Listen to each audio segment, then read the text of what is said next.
She had one traveling case $15 in a letter that said one man was waiting. She counted the men standing in the October dust. 3. The largest one did not smile, did not tip his hat, did not say welcome. He said, "If you want to go back to Bozeman, I'll pay for the train ticket to Boston myself, right now today." Wren Eloise Whitfield was 23 years old. She had nothing waiting for her in Boston. She folded the letter, placed it in her coat pocket, and climbed down from the wagon without waiting for anyone to help her. "I'll stay," she said. She had no idea what she had just walked into, but then neither did they. This is the story of a woman who answered an advertisement at 2 in the morning, boarded a train to a place she had never seen, and built something that would last 25 years and outlast every doubt she ever carried. It begins here. The wagon stopped. Not at a town, not at a house, not at anything Wren Eloise Whitfield would have called a destination. It stopped at the edge of a world she had never imagined, somewhere between the last road she recognized and the beginning of something that had no name in the language she had grown up speaking. She looked out through the canvas opening at a sky so large it made her chest ache. The Rocky Mountains stood to the west like the spine of the earth itself, jagged and indifferent and impossibly old. The wind came off those peaks in long, cold ribbons that found every gap in her traveling coat and reminded her in no uncertain terms that October in Montana Territory was not October in Boston. 3 men stood waiting in the dust. Not one. 3. Wren looked down at the letter in her hand. She had read it so many times during the 5-day journey from Boston that the paper had softened along its folds, the ink slightly smeared where her fingers had pressed hardest when she was most afraid. She had practically memorized every word. She knew what it said. She had been certain she knew what it meant. Callahan Ridge, Montana Territory. Hard life, fair man. She counted again. 3. The largest one spoke first. He stood slightly ahead of the other two, the way a man stands when he has spent his whole life being the first one through any door. He was tall in a way that seemed less like a physical fact and more like a statement of intent. His hair was dark brown, the color of wet soil after rain, and his eyes, when they found hers across the distance between the wagon and the ground, were the color of a winter sky 10 minutes before a storm. Gray, pale and certain and utterly without apology. He did not smile. He did not tip his hat. He did not say welcome. He said, "The letter said Callahan Ranch. It didn't say how many of us there were. If you want to go back to Bozeman, I'll pay for the train ticket to Boston myself, right now today." The wagon driver shifted on his seat above Hickers. The horses stamped in the cold. Wren Eloise Whitfield was 23 years old. She had one traveling case, $15 folded inside her left boot, and a pearl brooch pinned at her collar that had belonged to her mother. She had nothing waiting for her in Boston. She had no family left that wanted her. She had exactly 3 weeks ago written a letter in response to an advertisement in a newspaper she had found lining the bottom of a box of discarded books at the rooming house, where she rented the smallest room on the top floor, the one with the window that faced a brick wall and let in almost no light. She had not told anyone she was going. She had simply gone. She looked at the 3 men standing in the October dust of Montana Territory. She looked at the mountains. She looked at the letter one more time, though she did not need to. Then she folded it carefully, placed it in her coat pocket, and climbed down from the wagon without waiting for anyone to help her. "I'll stay," she said. The largest man, the one with the winter sky eyes, watched her land on the ground with both feet. Something in his face shifted by a fraction of a degree. Not warmth, not welcome. Something more like recalibration. Like a man adjusting a set of scales when he discovers the weight is different than he expected. He turned and walked toward the house. Wren picked up her traveling case and followed. She had read the advertisement at 2 in the morning. This is important. The hour matters. There is a particular quality to decisions made at 2 in the morning alone in a room that smells like other people's meals and other people's lives. The world is very quiet at that hour, and the mind stripped of its daytime defenses sees things with a strange and unforgiving clarity. Wren had not been sleeping well for months. Not since her father died in April, leaving behind a small mountain of debt and three brothers who descended on the house within the week, like men who had been waiting for precisely this moment. Her uncles, her father's older brothers, Cornelius, Edmund, and Saul men, she had seen perhaps a dozen times in her life at Christmas dinners where they sat at the far end of the table and talked about money. They had been patient with her. That was perhaps the most frightening thing about them, patient in the way that men are patient when they are very certain of the outcome. Within a month of her father's death, they had arranged everything. The house sold, the furniture sold, the small collection of books her father had kept on the shelf beside his chair, those too. And Wren herself transferred to a rooming house on a street she did not know. While the details of her future were settled between three men and a fourth man, she had never met a man named Cornelius Ashe, who was 54 years old and had buried two previous wives and was, as her uncle Edmund explained, it prepared to be reasonable about the debt. She had met Cornelius Ashe once. He had come to the rooming house on a Tuesday afternoon, sat in the common room with his hat on his knee, and looked at her the way a man looks at a piece of property he is considering purchasing but has some reservations about. He was not cruel. He was not even unkind. He was simply a man who had decided what would happen and had no particular interest in her opinion of the matter. After he left, Wren had gone upstairs to her room, sat on the edge of her narrow bed, and held her mother's pearl brooch in both hands for a very long time. Her mother had died when Wren was 9.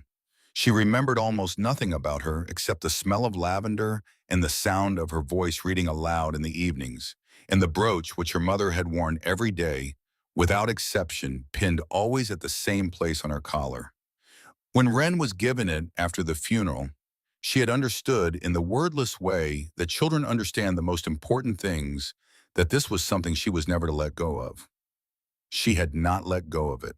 That night at 2 in the morning, she was sitting at the small table in her room, trying to write a letter to a friend in Boston when the newspaper fell out from the stack she was using to prop up the uneven table leg. It fell open to page 7, and her eye caught the small block of text in the lower right corner, the kind of print so small you had to lean in to read it. Callahan Ridge, Montana Territory. 3 brothers working ranch 12,000 acres at the foot of the Rocky Mountains, seeking a woman of good character, capable of hard work, comfortable with an isolated life.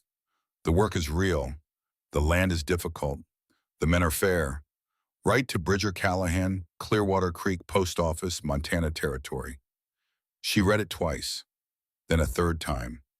She thought about Cornelius Ashe looking at her the way he had looked at her. She got out her pen and wrote the letter that night at 2 in the morning and posted it before she had slept on it and talked herself out of it. The response came 11 days later. It was written in a hand that was precise without being elegant. The hand of a man who had not written many letters, but was determined that the ones he did write would say exactly what he meant and nothing more. Miss Whitfield, we received your letter. You are welcome to come if you understand what you are coming to. The life here is not what you are used to. The winters are hard. The nearest neighbor is a day's ride. The nearest town is 40 miles. If you are prepared for this, and if you have no obligations keeping you in Boston, you may take the train to Bozeman, and we will collect you from the station on the 14th of October. If you are not on that train, we will understand, and no further correspondence is necessary. Bridger Callahan. She had read it 4 times, looking for warmth, and not found any. Then she had read it a 5th time, looking for honesty, and found it in every line. She packed her case that evening. The first thing she learned about Callahan Ridge was that it was bigger than she had imagined. Not the house, which was large enough, but not grand, built from the kind of thick-hewn timber that suggested the men who built it had been thinking about surviving rather than impressing. The land. It stretched in every direction with a kind of authority that felt almost physical, rolling toward the mountains in the west in long sweeps of autumn grass, gone gold and brown, cut through here and there by the silver threads of streams that came down from higher ground. The second thing she learned was that there were 4 distinct silences on this land, and they were nothing like the silence she had known in her small room in Boston. In Boston, silence was the absence of sound. Here, silence was a presence. It had weight and texture, and it pressed against you pleasantly when you stood still long enough to let it. She did not stand still for long on that first evening.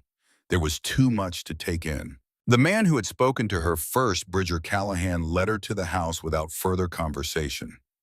He moved the way certain men move, with an economy of motion that suggested every step had been considered and found necessary before being taken.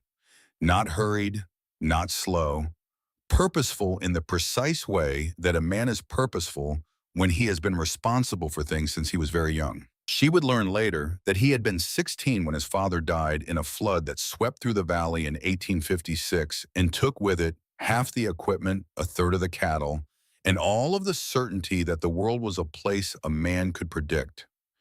She would learn that he had been standing on the upper pasture that day with his two younger brothers, Ford, who was 13, and Flint, who was 9, and that he had looked at the wreckage of everything his father had built and made a decision that he had never spoken aloud but had never wavered from since. He had decided that the ranch would survive, and it had. The middle brother was Ford. He was built like the work he did, broad through the chest and thick through the arms, with hands that were permanently stained by the forge and scarred in the small ways that metal teaches its students. His eyes were not the gray of his older brothers, but a startling blue, the kind of blue that seems almost artificial in a face as weathered as his. He had a way of smiling that was slightly asymmetric, one corner lifting higher than the other, which gave his expressions a quality of gentle irony even when he was being entirely sincere. He was the one who had smiled at her first. In the wagon before they reached the house, when the silence had been stretching long enough that Wren was beginning to wonder if the journey was simply going to continue indefinitely without any of them speaking, Ford had turned on the bench where he sat beside Bridger and said without preamble, "I cook the worst food in Montana. You should know that going in. Bridger's not much better. Flint doesn't cook at all. If you were hoping for a capable kitchen, you've come to the right place. And if you were hoping to eat anything decent before you got here, I'm sorry for the timing." Wren had not known how to respond to this, but something in her chest had loosened by a quarter turn, and she had said, "I can cook." "Then you're already the most useful person on this property," Ford said, and turned back to the road. The youngest was Flint. He sat behind them in the wagon bed for the 3.5-hour drive from Bozeman, and he did not say a word, not a single word. He was the leanest of the three, built less for the forge and more for the open country, with the kind of economy of body that comes from years of moving quietly through terrain that rewards stillness and punishes noise. His hair was the darkest gold, sun-bleached in some places, to almost wheat color. And when he looked at you, there was something in his eyes that made you feel he was not so much seeing you as reading you, working through you. The way a careful man works through a difficult text, pausing on the parts that matter and passing quickly over the ones that don't. He was the one who had opened the wagon door for her when they arrived. Wren had noticed that. The small, deliberate gesture. The decision to perform it without any announcement or expectation of acknowledgement. She had filed it away in the part of her mind where she kept the things that mattered. The room they showed her was on the second floor of the house, at the end of a hallway that smelled of pine and old wood and something that might have been lavender a long time ago. Bridger stopped at the door and opened it, but did not go in. "This was my aunt's room," he said. "She lived with us. She died last January." He said it the way he said most things, in a straight line without decoration. Wren looked past him into the room. There was a bed with a plain coverlet, a table with a basin and pitcher, a window that looked out over the north pasture, and on the wall above the table, a small embroidered piece in a wooden frame. She could not read it from the doorway. "There's a lock on the inside of the door," Bridger said. "Use it." Then he walked back down the hall, and she was alone. She went into the room and set her traveling case on the floor beside the bed. She went to the window and looked out at the pasture in the failing light. The grass was moving in long, slow waves in the wind off the mountains, and the sky above it was going from gold to violet to deep blue in the unhurried way that skies do in large country where there is nothing to interrupt the horizon. She went to the embroidered piece on the wall and leaned in to read it. It said, "The mountain does not move for the storm. It stands. And when the storm has passed, it is still there." Wren stood looking at it for a long time. Then she unpacked her traveling case, set her mother's brooch on the table beside the basin, and sat down on the edge of the bed to think about what she had done. She locked the door. She did not know when she fell asleep, but when she woke, the room was dark and the house was quiet, and through the window she could see stars in a quantity and clarity she had never seen in Boston, where the sky at night was the color of old smoke, and the stars were things you heard about rather than saw. She lay in the unfamiliar bed and listened to the silence of Callahan Ridge at night, which was not silent at all but full of wind and the distant sound of horses and the creak of timber, and very far away something that might have been a coyote. She was not afraid. She was not certain she was all right, but she was not afraid. In the morning she found the flower. She came downstairs at 5 in the morning because she had not been sleeping well for months, and her body had long since stopped expecting the luxury of sleeping past dawn. The kitchen was cold. She built up the fire the way she had taught herself, having grown up in a house with a cook who would have been horrified to see her doing it, and she put water on for coffee and found the stores and began the business of making breakfast. The coffee was the first thing, strong and black and hot, because she was practical enough to know that whatever else the morning held, it began with coffee. She had the bacon started and the biscuit dough halfway through its first fold when she noticed the flower on the corner of the kitchen table. It was small, a late autumn wildflower, the kind that holds on past its season in the sheltered spots along creek banks and south-facing hillsides. Yellow petals around a dark center, slightly past its peak, but still whole. It had been placed with some deliberateness on the corner of the table where the morning light would fall on it first. There was no note, no name, nothing. Wren stood looking at it for a moment, her flowery hands held slightly out from her sides. The fire was going behind her. The coffee was beginning to smell the way good coffee smells in a cold kitchen on an October morning. Outside the window, the sky was going from black to gray to the first pale suggestion of blue. She thought about who had placed it there. The kitchen had been cold when she came down. No fire, no lamp, nothing to suggest anyone had been there recently. But the fire in the stove, the one she had just built, that had required wood from the box beside the hearth, and the wood box was full. It had not been full when she went upstairs the night before. She was nearly certain of it. Someone had filled the wood box before she woke. Someone had placed the flower on the table.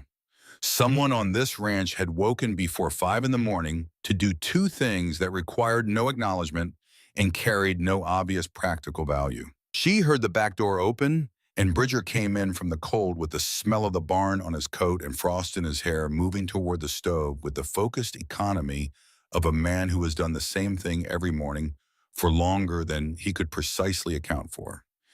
He stopped when he saw her at the table. He looked at the coffee. "Ready?" he said. "Yes." He poured himself a cup and stood by the window with it and said nothing more. His eyes went to the table for just a moment, just a fraction of a second before they went back to the window and the gray light coming up over the pasture.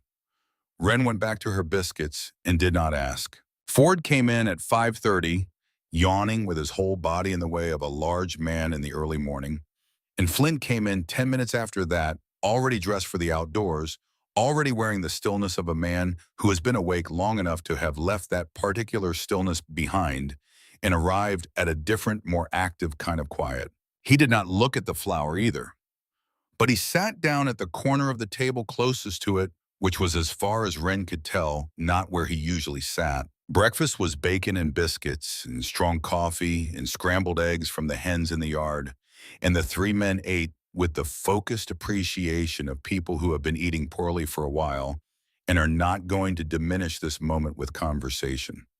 Ford finished his first plate and stood up without ceremony and served himself a second and said mid-motion, "I want to say something, and I want to say it clearly. This is the best meal that has been eaten in this kitchen since Aunt Elizabeth died in January, and possibly for some time before that. Bridger said nothing. Flint said nothing. Both of them ate. Wren poured herself coffee and sat down at the end of the table and said, "Your aunt, Elizabeth. She was the one who lived in my room." "Yes," Ford said. "How long was she here?" 18 years, Bridger said without looking up from his plate. "She came when our father died. She was 42. She had a life in Bozeman, a shop. She sold it and came because we were 16 and 13 and 9, and there was no one else." The kitchen was quiet for a moment, in the way that kitchens are quiet when something has been said that means more than the words used to say it. "She sounds like a remarkable woman," Wren said. Ford said. Then after a pause, "She would have liked you." Bridger stood up and carried his plate to the wash basin and went out through the back door. Flint watched him go. Then Flint looked at Wren for a moment with those reading eyes of his, and then he stood up and went out too, and Wren was left at the table with Ford and the remnants of breakfast and the small yellow flower in the corner. "He doesn't mean to be rude," Ford said. "He just doesn't know how to be anything but straight, and sometimes straight looks like rude from the outside." "I don't think he was rude," Wren said. "It was true. She didn't." "No," Ford agreed. "Maybe not. Maybe I was saying it wrong. What I mean is, he doesn't know how to say the things that aren't practical. He knows everything about running this ranch. He knows how to make decisions under pressure, and how to read weather, and how to get 20 men through a hard winter on limited supplies. What he doesn't know how to do is say, 'I'm glad you're here.'" Wren looked at the flower. "Is he glad I'm here?" Ford followed her gaze. He looked at the flower for a moment, and then he looked back at her with that asymmetric smile of his. "Ask me again in a month," he said. "I'll have a better answer." The arrangement was discussed that afternoon in the front room of the house with all three of them present. Bridger did the talking, because Bridger always did the talking when there was talking that mattered. He sat across from her with his hands folded on the table between them and said what needed to be said without embellishment or apology. She would manage the house, cooking provisions, the kitchen stores, the domestic organization of the ranch. This was real work and would be treated as real work with a wage paid monthly in actual money, not in the vague currency of room and board that some arrangements tried to pass off as compensation. She had her own room. The lock on the door was hers to use as she chose. No one on this ranch would enter that room without her invitation, and if anyone attempted to, they would answer to him directly. The rest, he said, they would work out as they went. He did not mention marriage. He did not mention any arrangement beyond the practical one he had just described. He did not explain why 3 men running a 12,000-acre cattle ranch in Montana Territory had felt the need to advertise in a newspaper for a woman of good character, or what they had intended by it, or what they hoped. He simply described the arrangement and looked at her and waited for her response. "That's fair," Wren said. "Good," Bridger said and stood up. Later, when the men were out at the barn and the house was quiet around her, Wren went back to the small room on the second floor and stood at the window looking out at the late afternoon light on the pasture. She was thinking about what Ford had said that morning, about the things that weren't practical, about the things that didn't get said. She was thinking about the wood box which had been full when she came downstairs. She was thinking about the flower which was still on the kitchen table because she had not moved it. She was thinking about the letter she had received from Bridger Callahan, which had said the men are fair. Not the man. The men. She had read that word men and assumed it was a formal turn of phrase. A man who ran a ranch might refer to himself in the plural out of some sense of the enterprise being larger than any single person. She had not considered the possibility that it was simply a factual statement. 3 brothers, 1 ranch, 1 letter, 1 advertisement, 1 woman who had answered it without fully understanding what she was answering. She stayed at the window until the light changed, and then she went downstairs and began preparing dinner. She had been at Bozeman Station for 11 minutes when Flint Callahan saw her. She did not know this at the time. She did not know about it for several weeks. But it is part of the story and it matters, and so it must be told. Flint had arrived at the station early, as he always arrived everywhere early, because he was a man who believed in knowing the territory before the situation developed. It was not a conscious philosophy. It was simply how he was. He found a position near the far end of the platform behind a supporting post where he could see the arriving passengers without being immediately visible himself, and he waited for the train from the east. When Ren stepped down from the car, he saw her immediately. She was not a difficult person to see. She was small and fair and dressed in city clothes that were practical enough to suggest she had thought about the journey, but fine enough to suggest she had not yet understood the destination. She held her traveling case in one hand and her ticket receipt in the other, and she stood on the platform and looked around her with the expression of someone taking inventory. He had formed a judgment in approximately 30 seconds. Too small, too Eastern, too unaccustomed to this particular kind of life. She would last 2 months, maybe 3, and then she would be on a train back to wherever she came from, and the whole business of the advertisement would have been exactly what he had suspected it was from the beginning. A mistake born from Ford's optimism and Bridger's willingness to try anything once. He was about to step out from behind the post and walk over and introduce himself and be polite about it, because that was what you did when he saw her put her traveling case down on the platform. She put it down deliberately, not impatiently. She had noticed something across the platform, a woman considerably older than Ren struggling with a trunk that was too heavy for her. The woman was working at it alone, pulling and adjusting and not making much progress, and the platform around her was full of people who had noticed and were looking away. Ren walked across the platform and said something to the woman, and the woman nodded, and then Ren took one end of the trunk, and between them, they got it moved to where it needed to go. The whole thing took perhaps 4 minutes. When it was done, the older woman said something, and Ren shook her head and went back for her traveling case and did not look around to see if anyone had noticed. She had not done it to be seen. That was the thing. There was no performance in it. She had seen a difficulty that she could help with, and she had helped, and that was the entirety of it. Flint stayed behind the post for another moment. He was reconsidering. Then he walked out to meet her. 3 days into her time at Callahan Ridge, she found the map. It was folded and slid under her bedroom door sometime before she woke, which meant before 5 in the morning, which meant either that someone on this ranch never slept or that they woke at hours that most people would have considered unreasonable. She unfolded it over the wash basin in her room, smoothing the creases carefully. It was a map of the property hand-drawn with a precision that suggested either a great deal of practice or a great deal of care, or both. The main house was marked the barns, the bunkhouse, the forge, the 4 pastures, the 2 streams, the woodlot, the fence lines.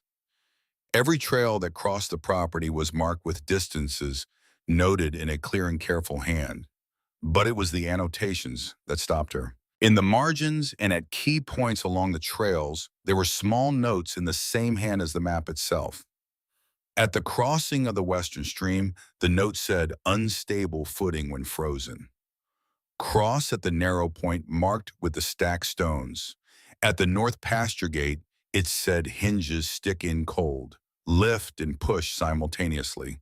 At the entrance to the woodlot, "Bears come through here in October. Never enter without making noise." It was not a map.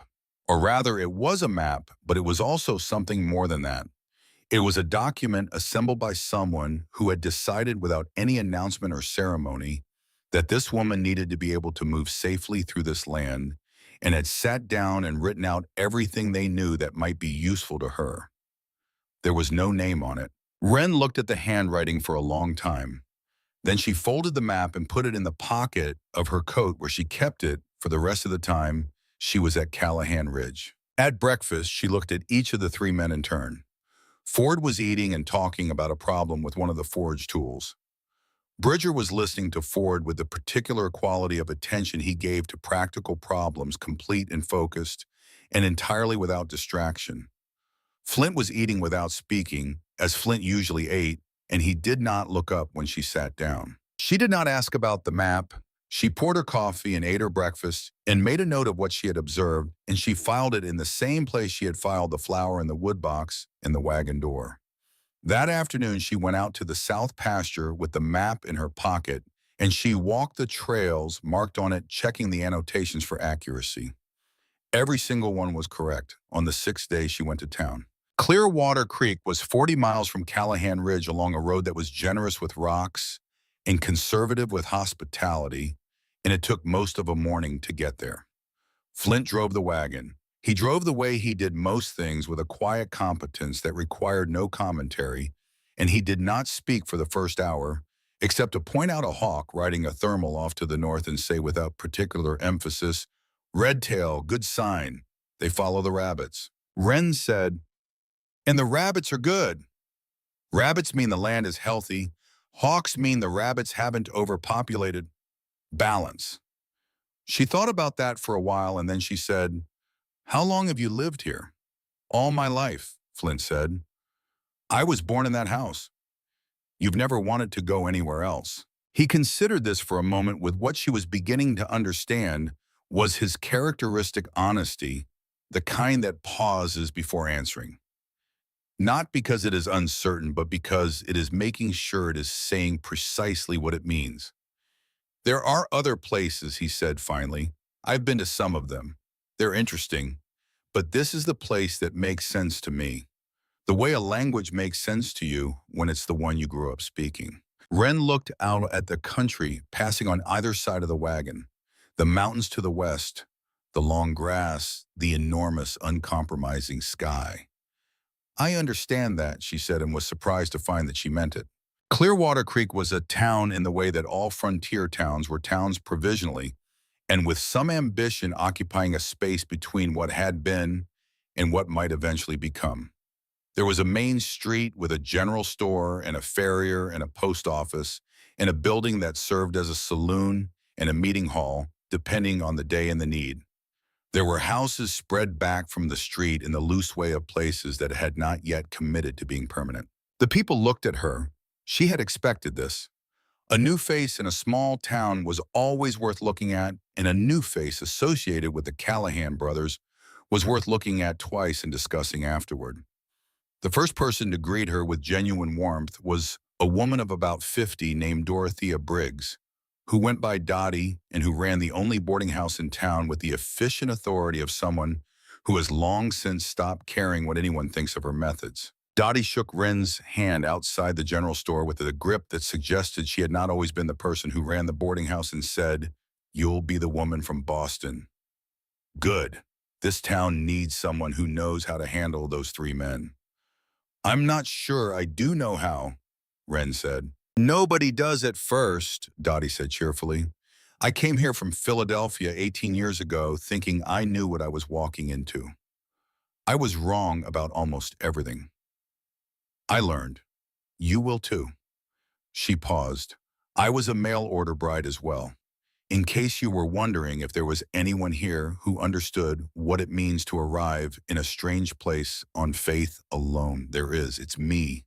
It's..." Wren felt something in her chest ease the way it had eased slightly when Ford made his joke in the wagon. Small reliefs, small anchors. Then she saw the man coming out of the general store.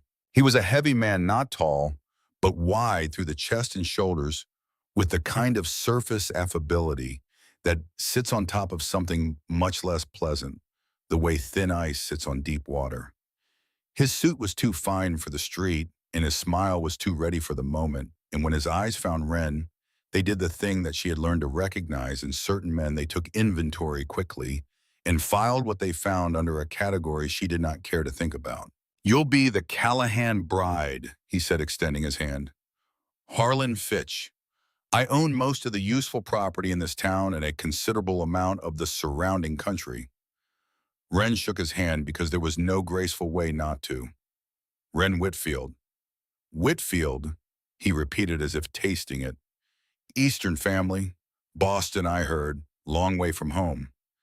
"Yes," she said simply. "So which one of them is going to be the lucky man?" The question was delivered with an easiness that was meant to seem harmless. Three brothers and one woman must make for interesting dinner conversation. Wren became aware of Flint at her left shoulder. She had not heard him approach. He had simply arrived the way shadows arrive when clouds move across the sun, gradually and then completely. He was not threatening. He did not touch Fitch or raise his voice or do anything that could be characterized as aggressive. He simply stood there, which was enough. Harlan Fitch's smile did not change, but something behind his eyes recalibrated. He touched his hat. "Miss Whitfield, enjoy your visit to town." He went back into the store. Wren looked up at Flint. He was already looking elsewhere, out toward the end of the street, scanning the way a man scans when he is thinking about something else, while also making sure he has not missed anything that needed to be seen. "Who is he?" she asked. "Harlan Fitch," Flint said. "He has wanted the Callahan land for 3 years. He has made 2 offers. Both were refused. He is not accustomed to refusal." "Is he dangerous?" Flint considered this with his usual precision. "He's the kind of man who doesn't do things himself when he can arrange for someone else to do them, which makes him less dangerous in some ways and more dangerous in others." He looked at her, then directly and briefly. "Don't speak with him alone." Then he walked toward the general store to collect the supplies from the list, and Wren stood on the main street of Clearwater Creek in the October light and thought about Harlan Fitch's eyes and the way they had moved over her and what they had been calculating. She thought about it on the drive home too, though she said nothing. Flint was quiet as he usually was, and the country was beautiful in its cold October way. And by the time the Callahan house came into view on the horizon, she had filed the encounter with Harlan Fitch in a different place than the flower in the wood box and the map. She had filed it in the place she kept things that were going to require further attention. She was not wrong about this, as it would turn out. But that evening, when she came into the kitchen to start supper and found the flour from the first morning gone from the table, replaced by nothing, and then noticed that the wood box was full again and the floor swept clean, she thought instead about small kindnesses delivered without announcement, and about the embroidered words on the wall of her room, and about what it means to stand when the storm comes. She put the soup on. She let the kitchen fill with warmth. Ford came in first, as he usually did in the evenings, shaking the cold off his coat and going directly to the stove to warm his hands without asking permission, which she had already decided she didn't mind. He sniffed the air with theatrical appreciation and said, "Whatever that is, I want you to know it's already the second best thing about living here." "What's the first?" she asked. "That I no longer have to cook it myself," he said, and she laughed, a real laugh, the first real one since she had arrived, and Ford looked at her with his asymmetric smile and something like satisfaction. Bridger came in 20 minutes later, carrying the cold of the outside with him, the way he always did, and washed his hands at the basin and sat down at the table without speaking. But when he sat differently than he had the first night. Less contained, maybe. Less deliberately closed. She noticed it the way she noticed everything, quietly and without making anything of it. Flint came in last and sat in his usual place and ate without speaking, which she had learned was simply Flint. He was not cold. He was not unfriendly. He was a man who used words the way a careful carpenter uses nails, only where they were structurally necessary, and anywhere else was just excess. Halfway through the meal, Bridger looked up from his plate and said, "You handled yourself well today in town." Wren considered this. Coming from Bridger Callahan, who did not offer observations, he did not mean it was the equivalent of a considerable compliment from anyone else. "I didn't do anything," she said. "You didn't give Fitch anything to work with," Bridger said. "That's doing something." The table was quiet for a moment. Then Ford said, "Fitch has been trying to buy the northern pasture for 3 years. Bridger told him no twice. Fitch is the kind of man who takes no as a negotiating position rather than a final answer." "Why does he want the northern pasture specifically?" "Because it has the best water rights in the valley," Bridger said. "Whoever controls that water controls this entire region." Wren thought about the way Fitch's eyes had moved over her, about the calculation she had seen there. "He'll try something else," she said. "He didn't look like a man who had accepted the situation." Bridger looked at her again with that measuring quality. "No," he agreed, "he won't." And that was all. They finished the meal, and the evening settled around the house, and the fire burned down, and the mountains stood in the dark outside the window, permanent, impatient, and absolutely immovable, the way they had always stood and would stand long after everything else had changed. Outside across the long grass of the north pasture, the stars came out in their thousands, clean and cold, and brilliant in the high Montana air, and Callahan Ridge settled into the quiet that was not quiet at all. And Wren Eloise Whitfield stood at the kitchen window and looked out at it and felt for the first time since she had left Boston like she might be exactly where she was supposed to be. She did not yet know why. She was not yet ready to examine it too closely. But the feeling was there, small and new and careful the way all important things begin. And somewhere above her on the table beside her bed, her mother's pearl brooch caught the last of the firelight from the hall and held it. 3 weeks passed the way weeks pass in places where the work never fully stops. One day folded into the next without ceremony, marked not by the clock or the calendar, but by the particular quality of light at each hour and the temperature of the air and the sounds the animals made when they were content versus the sounds they made when something was wrong. Wren learned the difference. She learned a great many things in those 3 weeks, and she learned most of them in the particular way that practical knowledge is learned not from instruction, but from doing, from the repetition of tasks until the tasks became reflexive and the reflexes became a kind of vocabulary for living in this place. She learned that the horses in the south barn were more sensitive to barometric pressure than any instrument Bridger owned, and that when the gray mare called Duchess began pacing her stall in the early afternoon, a change in weather was coming within 6 hours. She learned that the bread rose faster at this altitude and that the biscuits needed less time in the oven than she had been trained to give them, and that the coffee made with the water from the creek that ran below the north pasture tasted better than any coffee she had ever made in Boston, though she could not have said precisely why. She learned that Ford came to the kitchen for a second cup at 9 in the morning, and that if she had it ready when he arrived, he would look at it as though she had performed a small miracle, which she found disproportionately satisfying. She learned that Bridger ate the same breakfast every day without complaint or enthusiasm, bacon and eggs and 2 biscuits and black coffee, and that any variation from this routine was met not with objection, but with a brief recalibrating pause that told her more about the nature of consistency than most people learn in a lifetime. She learned that Flint, who spoke perhaps 40 words a day on average in ordinary circumstances, could speak considerably more than that when the subject was the land itself. Geology, weather patterns, the behavior of specific animals in specific seasons, the way water moved through the terrain, and what it told you about the terrain if you knew how to read it. When she asked him questions about these things, he answered them with a fullness and a precision that was entirely unlike his usual economy, as though he had been carrying this knowledge for years and found it a relief to have someone who wanted it. She asked him questions often. She also learned in those 3 weeks that the arrangement at Callahan Ridge was not what it appeared to be from the outside and not precisely what she had understood it to be when Bridger had described it on her first full day. There was a shape to the household that no one had explained to her because no one who lived inside it had thought to. It had developed over 18 years of practical necessity and the particular adjustments that 3 very different men make when they share a space and a purpose and a history. Elizabeth Callahan had been the axis of it. With her gone, the shape was still there, but the center was missing, and everything had been slightly off balance since January tilted in the barely perceptible way of a table with one short leg. Wren had recognized this within her first week. She had not said anything about it.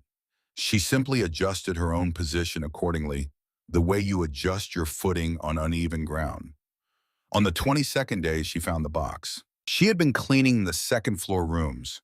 It was a task she had been working through methodically, one room at a time, not imposing any particular order, but simply restoring the kind of functional cleanliness that had clearly been maintained once and had been drifting since January. She was in her own room, pulling the small bedside table away from the wall to sweep behind it when the table leg caught on a loose floorboard, and she reached down to press it back into place and felt the edge of something. The box was small, perhaps the length of her forearm, and half that wide, made of a wood she did not recognize, dark and close grain, with no decoration except a slight beveling at the edges of the lid. It was not hidden. It had simply been there behind the table in the space between the furniture and the wall where things accumulate without intention. She knew immediately whose it had been. There was a quality to certain objects that tells you something about the person who owned them. Not in a mystical sense, but in the plain sense that the things we keep and the way we keep them are a form of autobiography. She opened it. Inside was a collection of items that taken separately meant little and taken together meant everything. A small prayer book with a broken spine and handwritten notes in the margins. The notes in the cramped, enthusiastic handwriting of a young woman, and the notes in the margins in the smaller, more controlled hand of an older one, the same woman decades apart. 3 buttons small and made of brass, each stamped with an initial. GFF. Bridger's name was not Garrett. She would learn weeks later that it had been a name his father had called him in private, a family name, a name that belonged only to the house and the people in it. The middle F was Ford. The third was Flint. And beneath these things, a piece of paper folded 4 times the fold lines, soft with handling. She should not have read it. She knew this.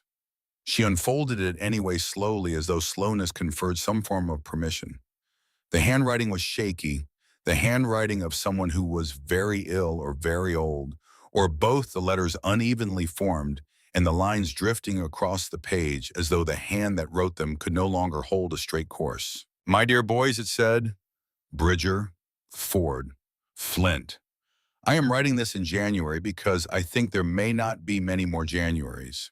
I want to say the things that need to be said before there is no more time for saying them. The ranch will stand.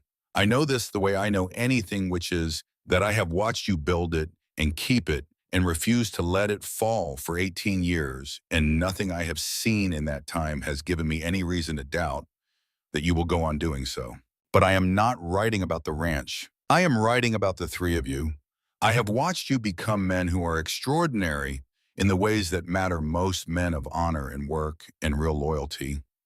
I have also watched you become men who have forgotten how to let anyone in. Since your father died, you have put everything into this land and into each other, and you have left nothing in reserve for the possibility that life might also require you to let someone new into the circle of it. I understand why. I have not always made it easy. The ranch has always had needs. There was always something more urgent. But I want you to hear this. The ranch will still be there when you are old. The question I want you to ask yourselves is, who will be there with you? Find someone, not for the ranch, for yourselves. Find someone who does not frighten easily and does not need the world to be simple and does not require you to be other than what you are. Find someone who will stand on that porch in 40 years and still be glad they came. I love you more than I know how to say. I am going to try to say it more before I cannot. Elizabeth. The letter ended there. The last line was the most unsteady of all. Wren sat on the edge of the bed for a long time with the letter in her hands and said nothing, because there was no one to say anything to, and because some things do not need a response so much as they need a witness. She folded the letter along its original lines and placed it back in the box, and placed the box in the exact position she had found it. She replaced the table against the wall. She went and stood at the window and looked out at the north pasture for a while. Then she went downstairs and began making dinner. She said nothing about the box or the letter for several days. She was not certain it was hers to speak about, and she was learning that at Callahan Ridge some things were known without being said and were better left in that condition. There was a night in the 4th week when the 3 of them sat by the main room fire after supper.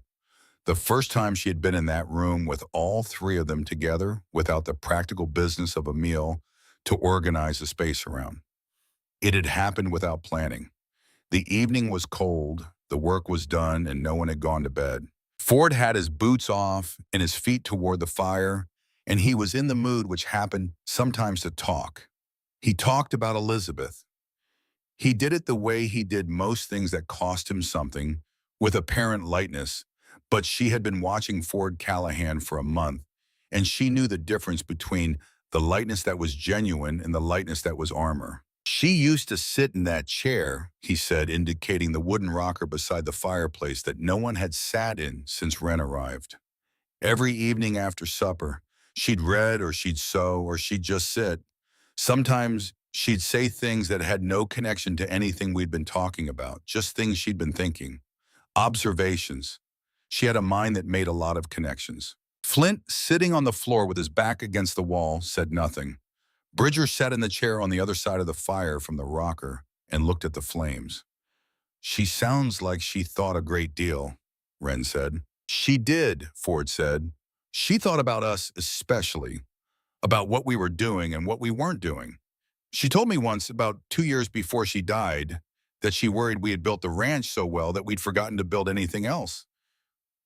He paused. I didn't know what she meant at the time. I think I understand it better now. What did she mean?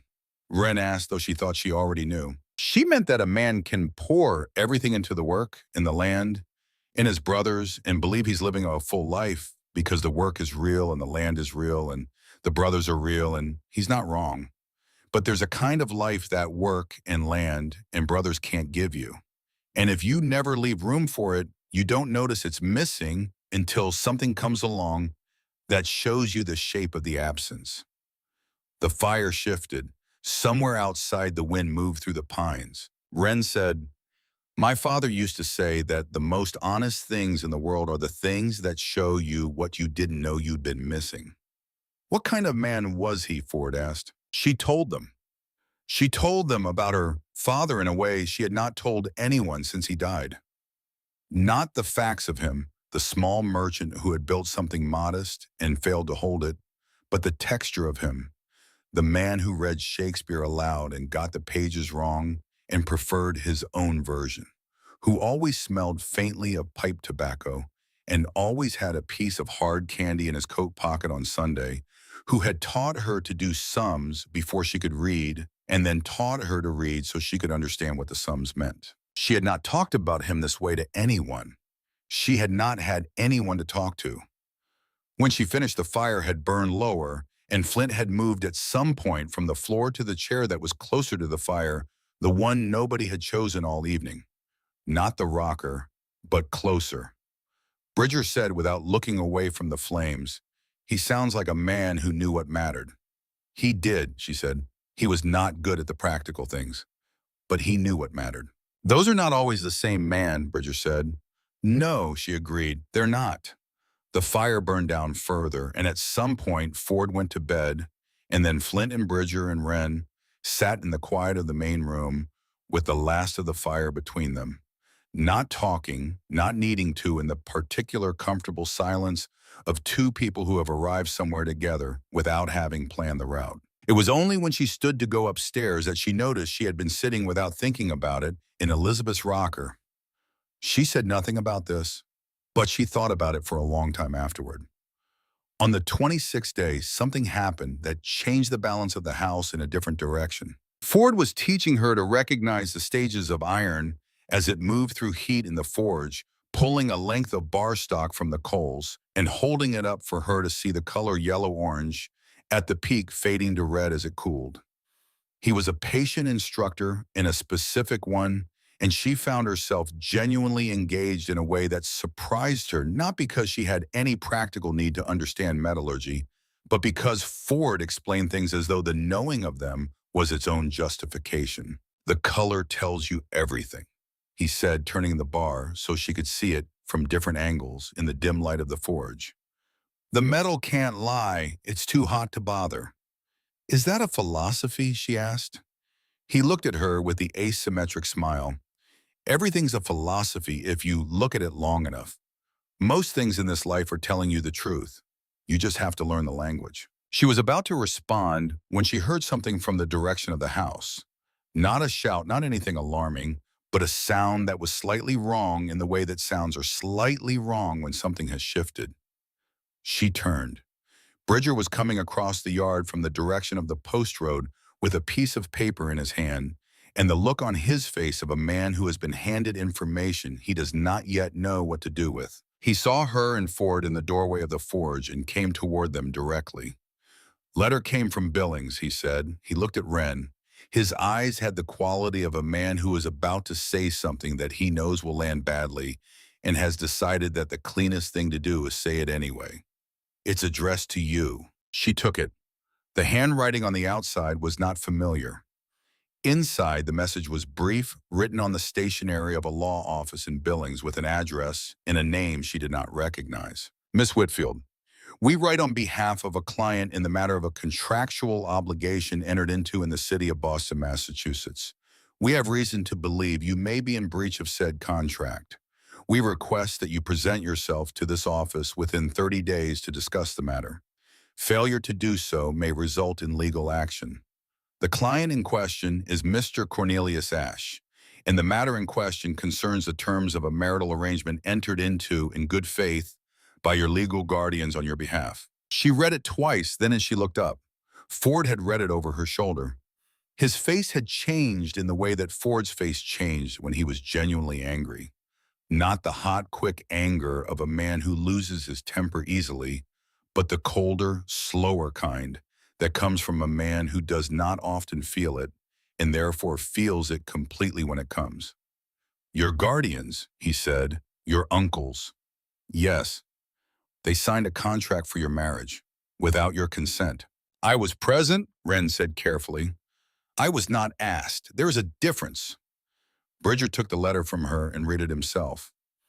His face did not change in any visible way. It rarely did. But she had been watching him for nearly 4 weeks, and she had learned the smaller language of him, the slight tightening at the corner of his jaw, the fractional shift in the set of his shoulders. This contract has no legal weight, he said when he had read it to the end. You are an adult woman. Your uncles had no authority to bind you to an arrangement without your agreement.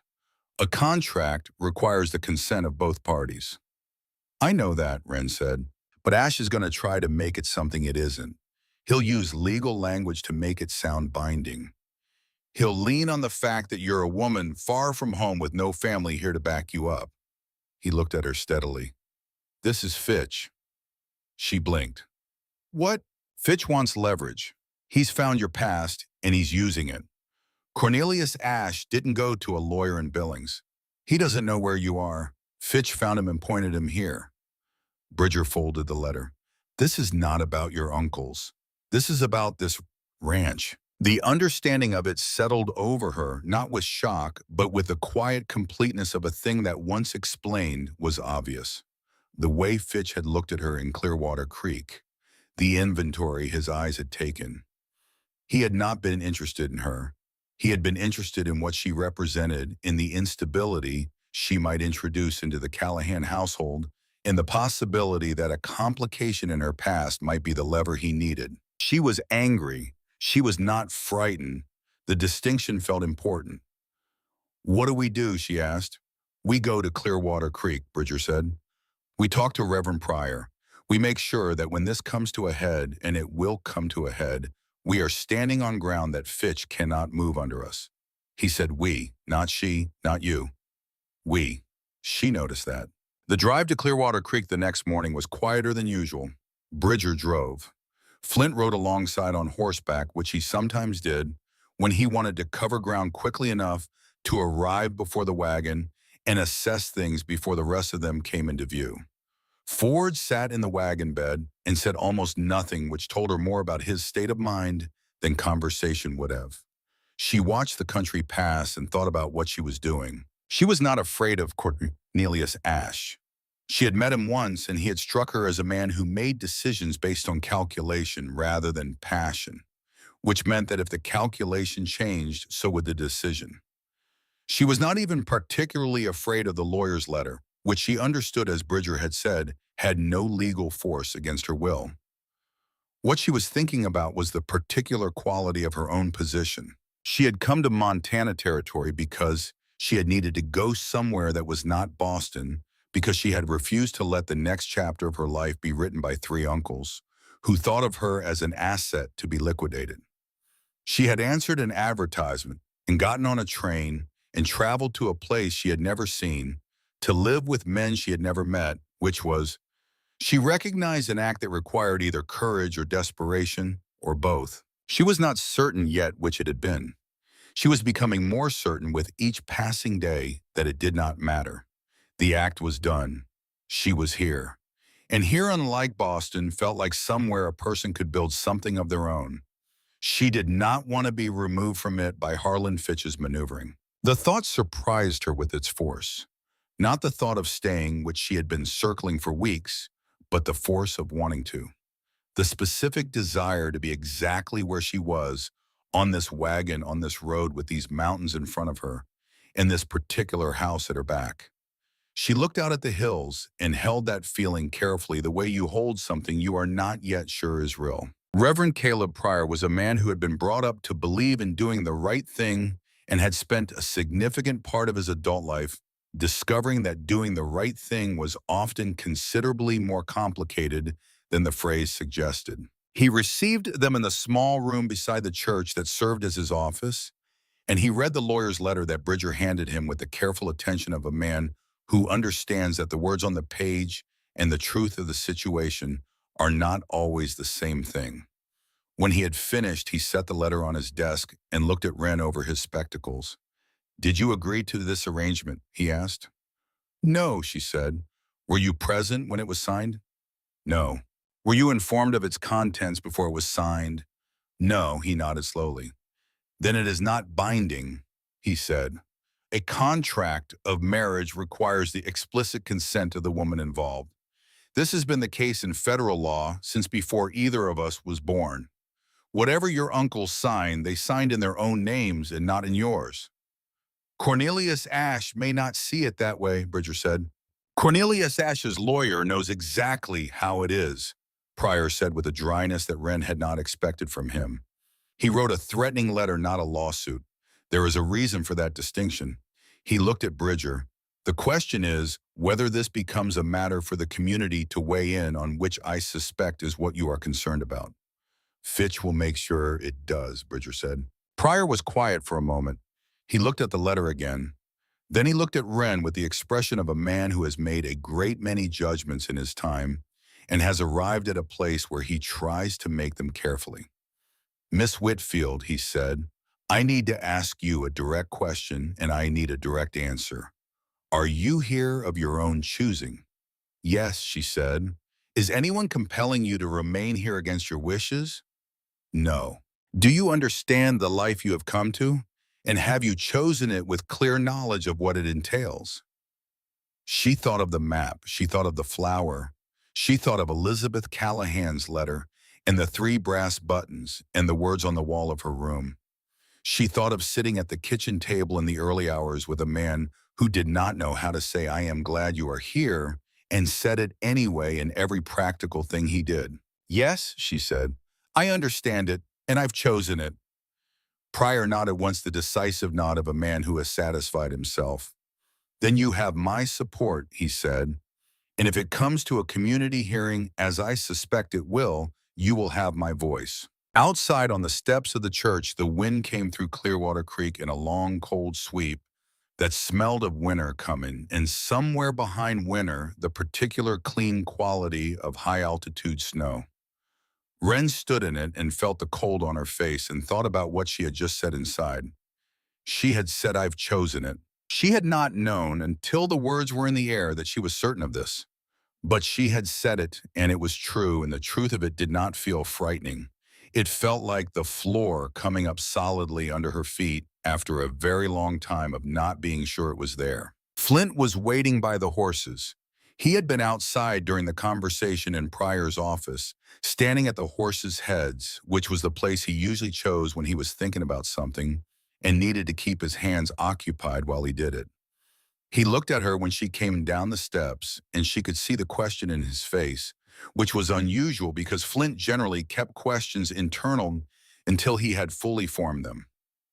"All right," he said. "Yes," she said. He held her horse's head while she mounted, which was a thing he did without comment every time they went to town, and which she had stopped remarking upon and simply accepted as part of the vocabulary of how Flint Callahan communicated the things he did not say. On the way home, Ford rode up alongside the wagon and said, "Pryor's a good man. He'll stand up when it matters." "I think he will," Wren agreed. "Fitch is going to push harder," Ford said. "He doesn't like being outmaneuvered. And what happened in that office today was a form of outmaneuvering, even if it was just common sense." He looked at her with the asymmetric smile, but the lightness was not quite in it, the way it usually was. "You're not frightened." "I was frightened in Boston," she said. "I was frightened of Cornelius Ashe and of my uncles and of the life they were arranging for me. I'm not frightened of Harlan Fitch." "Why not?" She thought about this honestly before she answered. "Because Fitch is trying to take something from me," she said, "and you can only be truly frightened of losing something if you were already afraid you didn't deserve to have it." She looked at the road ahead at the mountains in the west, with their first snows already settled on the upper reaches. "I think I deserve to be here." Ford was quiet for a moment. Then he said, "You do." He said it the way he said things when he meant them, absolutely without humor and without embellishment, and the certainty in it sat in her chest for the rest of the drive home. The first real argument happened in the second week of November over the rotation of the south pasture. She had been thinking about it for several days since she had walked the fence lines with the map Flint had made her, and noticed the condition of the grass in the section that the cattle had been using heaviest. She had read about rotational grazing in a book she had found in the small shelf beside the ranch office desk, an agricultural text from the East that was dated 10 years back and somewhat optimistic in its prescriptions, but sound in its principles. She raised it at breakfast. Bridger listened. He listened with the complete focused attention he gave to all practical matters, which she had come to understand was a form of respect rather than a passive act. Then he said, "The South Pasture has been managed the same way for 12 years. "I know," she said. "The book says that land managed the same way for more than 10 years begins to compact in ways that reduce the grass yield by 15 to 20% over the following decade." "The book was written in Ohio," Bridger said. "The land in Ohio is not this land. The principle is the same. The conditions are not." She looked at him across the breakfast table. He was not dismissive. He was not condescending. He was doing what he always did, which was applying the weight of practical experience to a theoretical proposition. But he was also, she recognized, doing something else. He was drawing a line around what he knew and declining to consider what was outside it. "The conditions are different in the specifics," she said. "The principle of soil compaction is not specific to Ohio. Wren, I'm not suggesting you detain it tomorrow. I'm suggesting you consider it. I have ranched this land for 18 years. And I have not," she said, "which means I am looking at it without the assumptions that 18 years builds. That is not nothing." The silence was the specific kind that happens when two people have each made their point and neither has moved. Bridger's jaw had the slight set to it that she had learned to recognize. She had her own version of that set, she suspected. Ford, eating with determined attention to his eggs, said nothing. Flynn across the table appeared to be studying the pattern in the tablecloth. She let the silence stand for a moment. Then she said, "I'm not asking you to agree with me. I'm asking you to think about it." She got up and cleared the plates. For 3 days, nothing more was said about the South Pasture.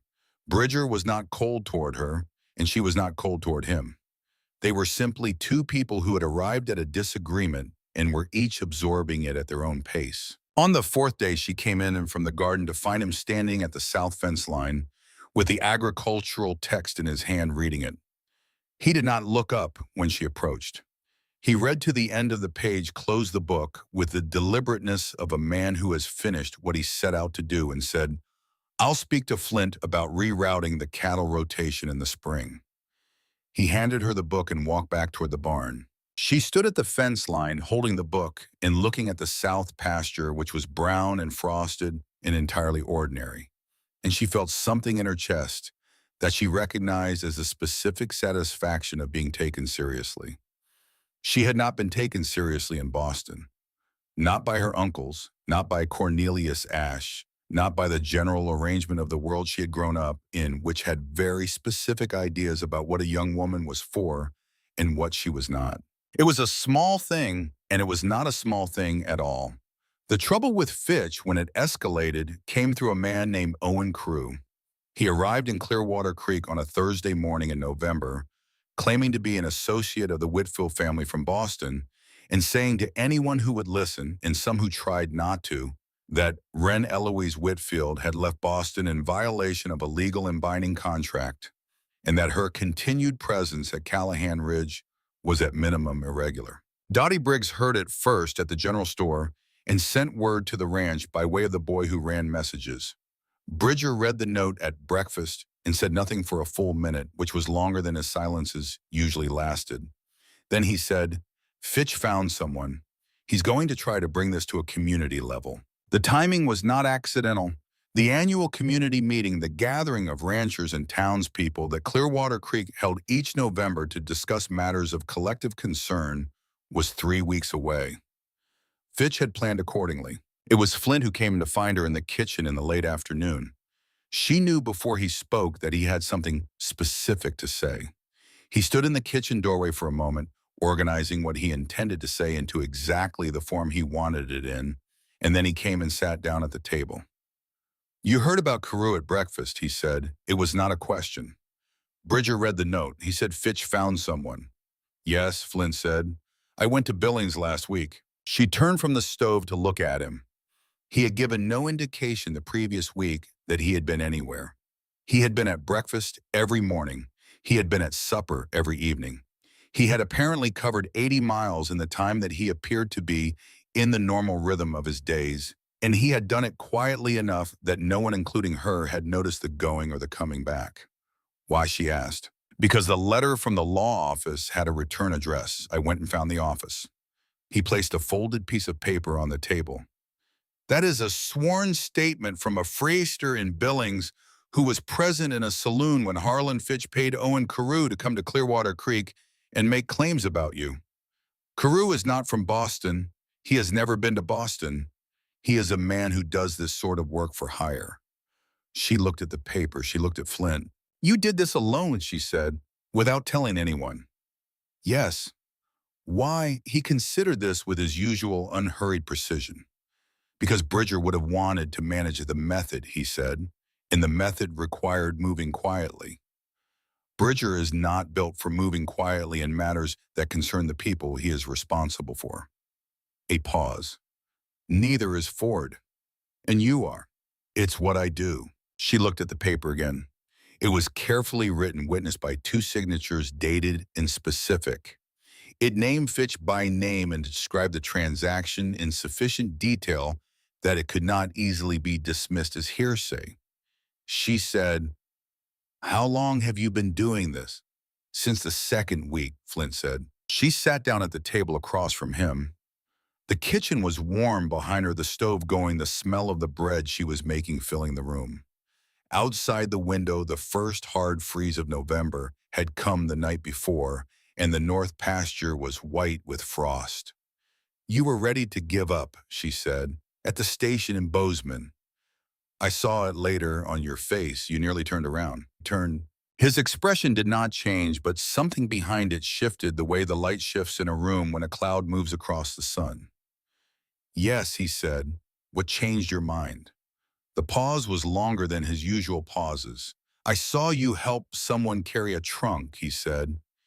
"You didn't know I was watching. You didn't know anyone was watching." He looked at the table between them.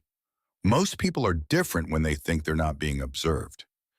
"And I wasn't." "No," he said. "You were the same." She held this for a moment. Then she said, "I should show this to Bridger."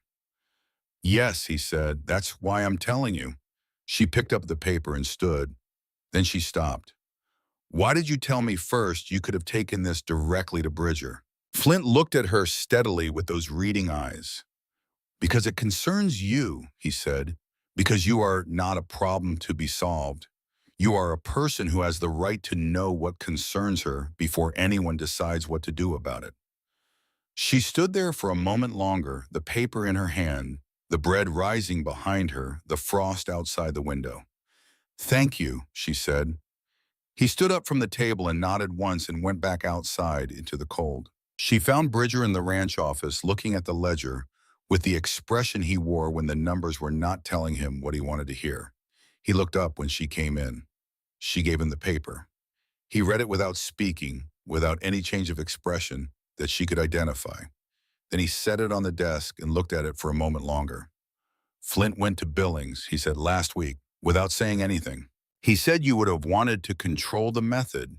He said the method required moving quietly." The faintest thing crossed Bridger's Callahan's face. She could not have named it precisely. It was somewhere between acknowledgement and the kind of pain that comes from being known accurately by someone who loves you. "He's right," Bridger said. "I know."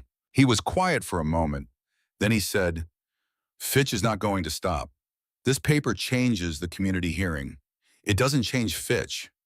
He looked at her with the steady, direct quality that was the closest thing he had to warmth. "I want you to understand something. Whatever you decide about your situation here, whether you stay or you go, that decision is yours. But if Fitch is using you as a tool against this ranch, he is going to find that the ground he is standing on is less solid than he thinks." She looked at him, at the lines of his face, the gray of his eyes, the set of his jaw.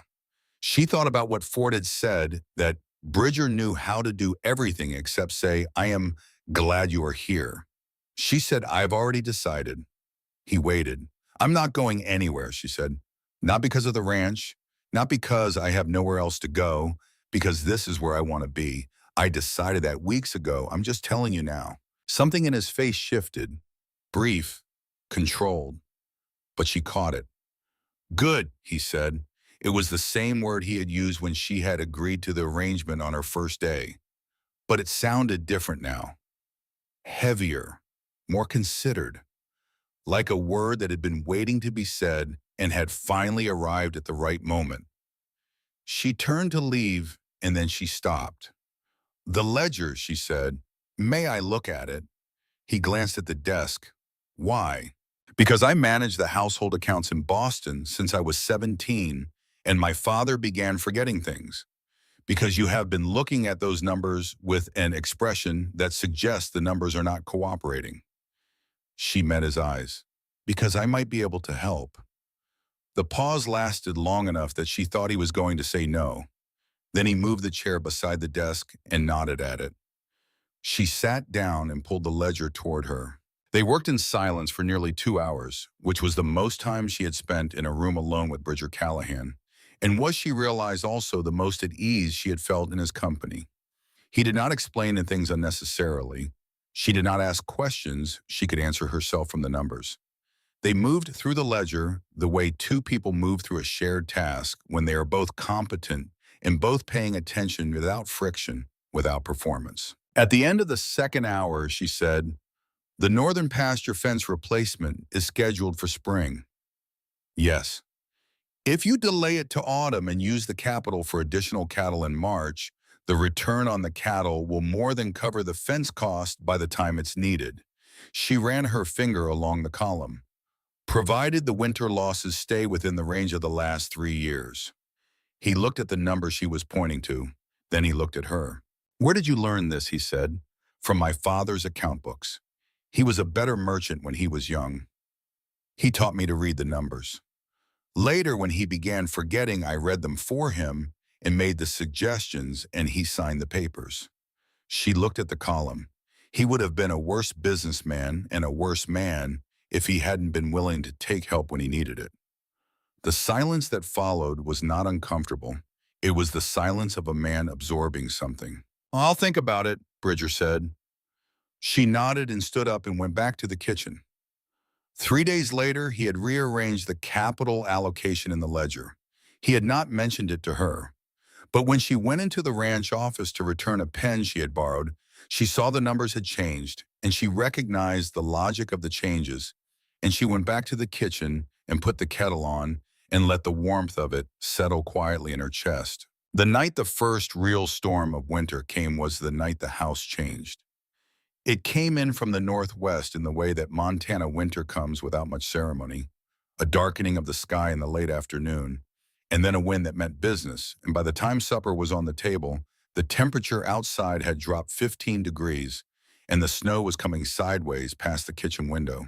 Bridger and Flint went out to the barn after supper to bring in the stock and check the water troughs and make sure the animals were secured against what was coming. Ford stayed in the house because Ford was the one of the three whose presence in a crisis was most useful indoors, which was a division of labor they had clearly established long before Wren arrived. She was finishing the washing when she heard the back door and turned to find Bridger and Flint coming in, both of them covered in snow, Bridger's hands red from the cold, Flint pulling ice from his coat collar. She did not think about it. She moved to the stove and had the coffee and the basin of warm water ready before either of them had taken their coats off. Bridger reached for the basin and she saw his hands chapped and raw from the cold and the wind, and without thinking, she put her own hands around them and held them over the warm water and said nothing. He went absolutely still. She was aware of it immediately, the particular quality of his stillness, and she became aware at the same moment of what she had done, the presumption of it, the intimacy of it, and she drew her hands back and turned to the stove. "The coffee is ready," she said. "Thank you," he said. His voice was slightly different in register than usual. Lower perhaps, or more careful. She poured the coffee, and he took the cup and went to the window, and she went back to the washing, and that was all. Flint, who had seen everything from the doorway, went to sit at the table and also said nothing. But later that night, after the house had gone to sleep, and she was lying in her room listening to the storm against the wall, she thought about that moment. About the fraction of a second before she pulled her hands back, about the quality of his stillness, which had not been the stillness of a man who was offended.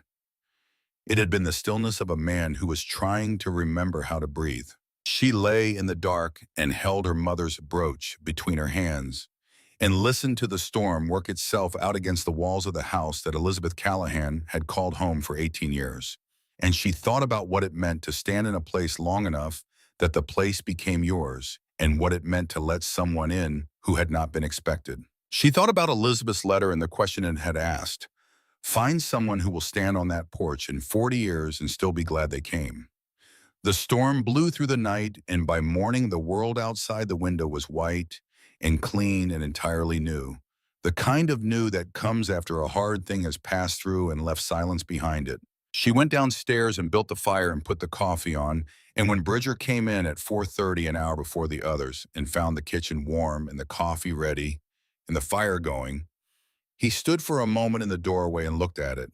She had her back to him, attending to the bread. "You didn't have to be up this early," he said. "I know," she said. He poured his coffee. He stood at the window the way he always stood at the window in the early morning, looking out at the first light coming up over the mountains that she had learned he loved best at 4 in the morning, when there were no colors, only shapes. "Thank you," he said, for the second time, but differently.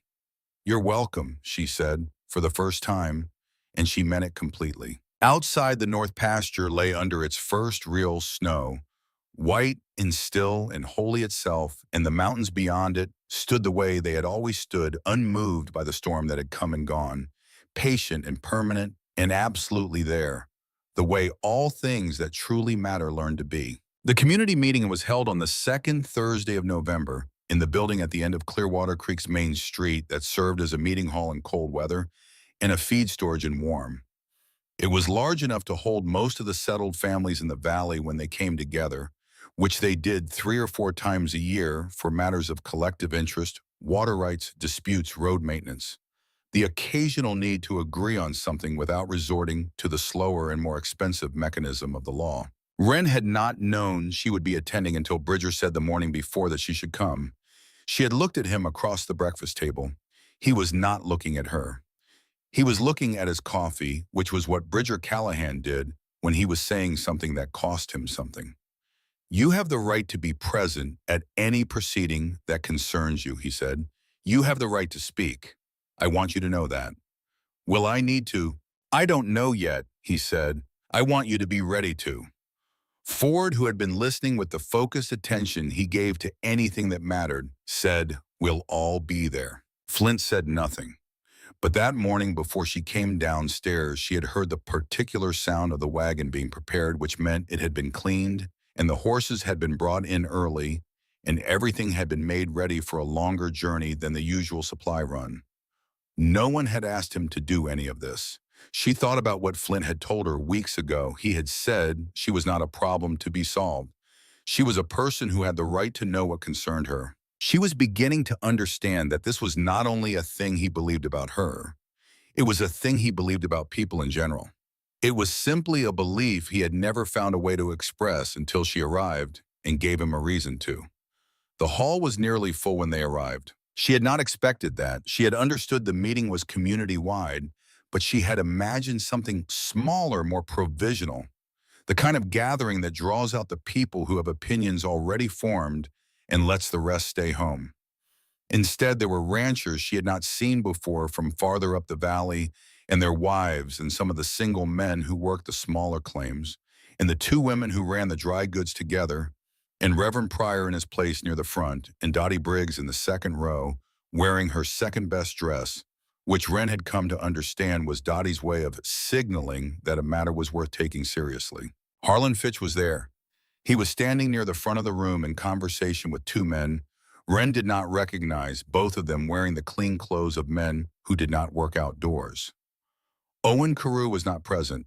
She wondered briefly what had become of him, and then decided that Flint probably knew, and that if she needed to know, she could ask. She sat between Ford and Flint on a bench toward the middle of the hall. Bridger sat beside Ford. They arrived without announcement or display the way they always did everything, and they settled into the row with the unhurried quality of people who have decided what they are doing and are doing it. Several people looked at them. Several of those looks went to Wren with expressions that ranged from curiosity to the particular kind of reserved judgment that small communities bestow on situations that have not yet resolved themselves. Dottie Briggs caught her eye and nodded once. The nod that said, "I am here." That was all it needed to say. The meeting was called to order by a man named Alderton, who held the role of council chairman with the pained dignity of a man who had wanted the title more than he had wanted the responsibilities that came with it. He explained the agenda. He explained that there were several matters on the table, including road maintenance in the North Valley and the question of collective grazing rights on the Sawyer Creek section, and that there was also a matter brought forward by Harlan Fitch regarding what Fitch described as a concern for community standards. Fitch stood when his name was called. He spoke for 7 minutes, which was 6 minutes and 45 seconds longer than necessary. He was good at it. He knew the particular music of public speech in a community like this, the notes of shared concern, of reluctance, of saying nothing directly while implying everything obliquely. He did not accuse Wren of anything. He described with an air of general worry the difficulty of maintaining the settled norms of a frontier community when irregularities arose. He mentioned almost in passing the letter from Boston. He mentioned the presence of a young woman living without family in a household of unmarried men. He mentioned the importance of the community's collective judgment in such matters. He did not once look at Wren while he spoke. When he sat down, Alderton asked if there were responses. Reverend Pryor stood immediately. Pryor was not a man of Ford's natural warmth, or Flint's compressed intensity, or Bridger's immovable directness. He was a careful man, a measured man, the kind of man who understood that the things said in public was a different instrument than the things said in private and required different handling. He spoke in the particular cadence of someone who has spent a great deal of time thinking about language and its effects. He said that he had met personally with the young woman in question. He said he had found her to be a person of clear character and evident intelligence who had come to Montana territory of her own free will and by her own decision, and that any suggestion of irregularity in her situation was contradicted by every fact he had been able to establish. He said that the letter from Boston referenced a contract that had no legal force, and that the man who had arrived in Clearwater Creek claiming connection to the Whitfield family had been identified through means he was prepared to detail if necessary as a person employed specifically for the purpose of creating the appearance of a dispute that did not exist. He sat down. Alderton looked at Fitch. Fitch's expression had not changed substantially, but the men beside him had shifted in the way that men shift when the ground has moved under them. Then Bridger stood. He did not speak for a long time at first. He stood and looked at the room with the steady, accountable quality of a man who has decided to say something and is making sure he has found the right words for it, because he was not a man who wasted words or used them carelessly or wanted to have to say something twice. "I want to address this simply," he said, "because it is a simple matter and I think it has been made complicated by someone who wants it complicated." The room was quiet. Bridger's voice was not a loud voice, but it had the quality of certain voices in certain rooms, the kind that carries without effort, because the room goes silent to receive it. Wren Whitfield came to Callahan Ridge in response to an advertisement that we placed honestly. She came of her own choosing. She has been here 8 weeks. In those 8 weeks, she has managed this household with more competence and care than it has had since my Aunt Elizabeth died in January. And she has done it while being treated at times with considerably less welcome than she deserved. He paused. The pause had the quality of a man looking at his own record and not being entirely satisfied with it. She is here because she chose to come, and she remains because she has chosen to stay. That is not an irregularity. That is a decision made by an adult woman with more courage than most of us have been required to demonstrate. He looked at Fitch then directly and without heat, the way you look at a fact you have established and no longer need to argue. "If there are further questions about this matter, I am prepared to answer them. If there are not, I would suggest we move on to the road maintenance question, which actually requires this community's attention." He sat down. The silence lasted long enough to have weight. Then Alderton said they would move on, and they moved on. Fitch left before the meeting ended. The 2 men with him left with him. No one appeared to notice or to find this significant, but Wren noticed, and she filed it. Afterward, on the steps of the hall in the cold November air, Dottie Briggs found her. "Well," Dottie said. "Well," Wren agreed. "He's not a man who speaks in public often," Dottie said. "No. He's not a man who speaks in public about himself at all, as far as I can remember, in the 15 years I've known him." Wren said nothing. She was looking at the mountains which were visible at the end of the main street in the pale winter light, their upper slopes white now, permanent and settled. "He said he hadn't welcomed you as well as you deserved," Dottie said. "He did. That is for Bridger Callahan a thing approximately equivalent to another man getting down on both knees." Dottie looked at her with the direct, affectionate appraisal that was her characteristic mode. "I say this not to make things complicated, but because I think you are a person who benefits from plain speaking." "I am," Wren said. "Good. Then I will say plainly that man has not stood up in a public room and said something personal about himself since his father's funeral. I was there for both. The comparison is instructive." She pulled her coat closer against the wind. "I will also say plainly that whatever you decide to do with that information is entirely your own business, and I am not offering advice, only observation." "I appreciate the distinction," Wren said. Dottie smiled. "I knew I liked you," she said, and went back inside. The drive home was quiet. Ford fell asleep in the wagon bed before they had covered 5 miles, the deep and immediate sleep of a man whose body makes efficient use of opportunity.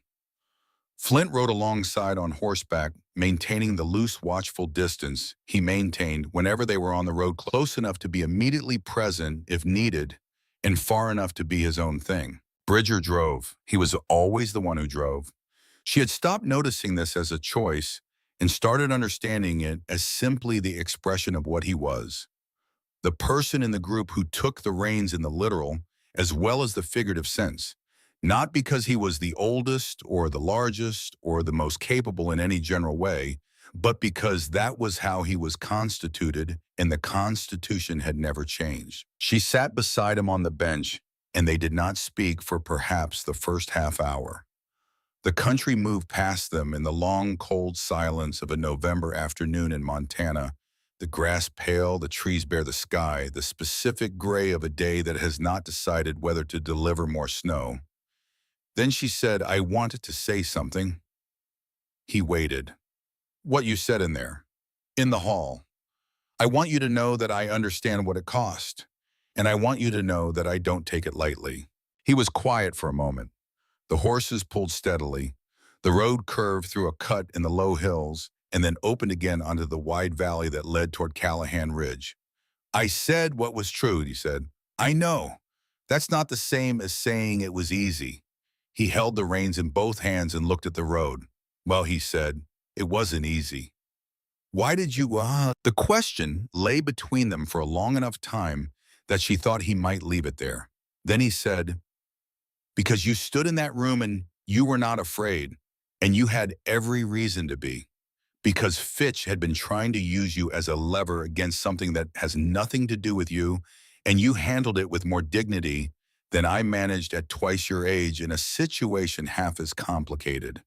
He looked at the road. And because what I said in there about not welcoming you as I should have is true, and I did not want it to remain only true between us, I wanted it said. The valley opened ahead of them. Callahan Ridge appeared in the distance.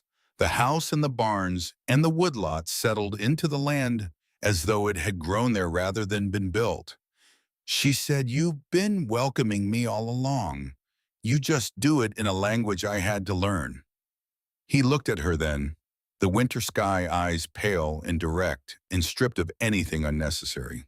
Yes, he said, that's probably accurate. They drove the rest of the way home in silence. Not the careful silence of earlier weeks, the kind that required management. Something had shifted, and neither of them felt the need to name it. The letter from Boston came in December. It arrived with the weekly post that Flint collected from the Clearwater Creek office, and he brought it to her in the kitchen without comment, which was his way. She recognized her Uncle Edmund's handwriting on the outside and felt the familiar, complicated response to it. Not quite dread, and not quite indifference, but something between the two that she had not yet found a better name for. She read it alone, standing at the kitchen table with the bread half made beside her. It was short. Edmund's letters were always short, which was one of the few mercies he had consistently provided. He wrote that the matter of the contract with Cornelius Ashe had been resolved. Ashe had married again a woman from Providence, and the arrangement regarding Wren was no longer of interest to him. Edmund did not say he was sorry for the arrangement having been made in the first place. He did not say he hoped she was well. He said the matter was resolved and that he considered the situation closed. He signed it Edmund without further salutation. She stood looking at it for a long moment. Then she took it to the stove and placed it in the fire and watched it catch and burn. She went back to the bread. Bridger found her there when he came in for the midday meal. He looked at her face, which she knew told him something, because Bridger read faces with the same attention he gave to weather and terrain as practical information. Letter, he said, from my Uncle Edmund. And it seems Cornelius Ashe has found himself another situation. The matter is resolved. Bridger stood in the kitchen doorway and looked at her with the quiet, complete attention he gave to things that required his full consideration. How do you feel about that? It was, she realized, the first time he had asked her directly how she felt about something. Not what she intended to do, not what she needed, how she felt. She thought about it honestly as she tried to think about everything. Lighter, she said. I feel lighter, as though something I had been carrying without knowing I was carrying it has been put down. He nodded. He came into the kitchen and poured his coffee. He stood at the window for a moment, looking out at the December light on the north pasture. Good, he said, and then after a pause in the same voice but differently, I'm glad. He did not say what he was glad about specifically. He did not need to. She understood him well enough by now to know that the two words together, said in that order, in that particular register of voice, constituted a declaration by the standards of the man making it. She went back to the bread and let the warmth of it sit in her chest, small and real, and entirely sufficient for the moment. The proposal, such as it was, happened on the first clear day After the second December snow, which came in on a Thursday and left by Saturday, and deposited 8 inches on everything, and then departed with the specific indifference that weather has for the timing of human events. Bridger came to find her in the late afternoon. She was in the garden plot which was done for the season, but which she had taken to visiting anyway, the way you visit a thing that is dormant rather than gone, because the difference between dormant and gone is the difference between hope and its absence. He stood at the edge of the garden and watched her for a moment. She knew he was there. He had the quality in the open country of not quite being invisible, but of being part of the landscape in the way that the landscape's natural elements were part of it. She had noticed long ago that she could sense him in a room before she saw him, a particular quality of presence that was distinctly his. "Can I ask you something?" he said. "Yes." He was quiet for a moment. She waited because she had learned that waiting was the right response when Bridger was organizing something difficult. "I know that what you came to hear was not what you expected," he said. "I know the arrangement as it was explained was not the arrangement as it is. I know that what you found when you arrived was 3 men instead of one, and a household in need of something it could not fully name, and a great deal of difficulty and very little of what you might reasonably have hoped for." "That's not entirely accurate," she said. "Let me finish." She let him finish. "I have not been what I should have been in terms of making clear what this place is and what I hoped it might become. I am not good at that kind of language. Elizabeth would tell you, if she could, that it was always the thing I was worst at." He looked at the garden, at the dark earth under the remnant snow. "What I can tell you is that this ranch is real, and it will stand for a long time after both of us are gone. And what I can also tell you is that in the 8 weeks you have been here, this house has become something it was not before, and I have become in ways I cannot fully account for someone I was not before.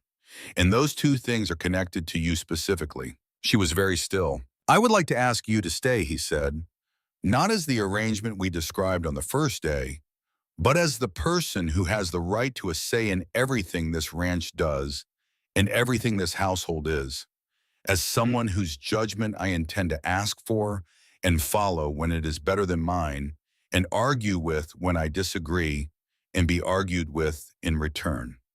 He looked at her. "I am asking you to marry me.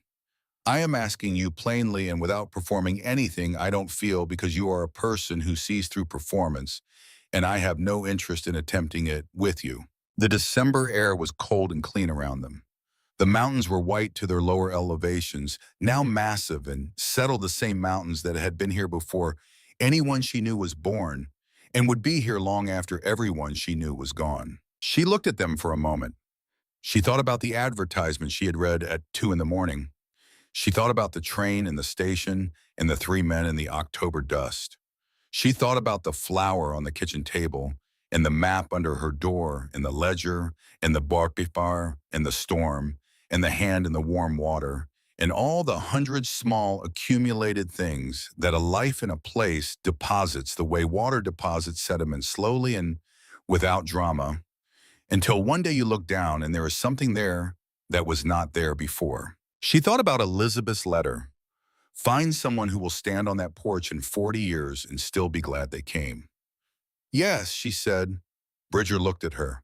Something in his face changed in the way it had changed on the very first day, standing in the October dust, with the letter in her hand and the mountains behind him. The fractional shift that she now understood was the specific expression of a man recalibrating in the direction of something better than he had expected. "Good," he said. She laughed. She could not help it.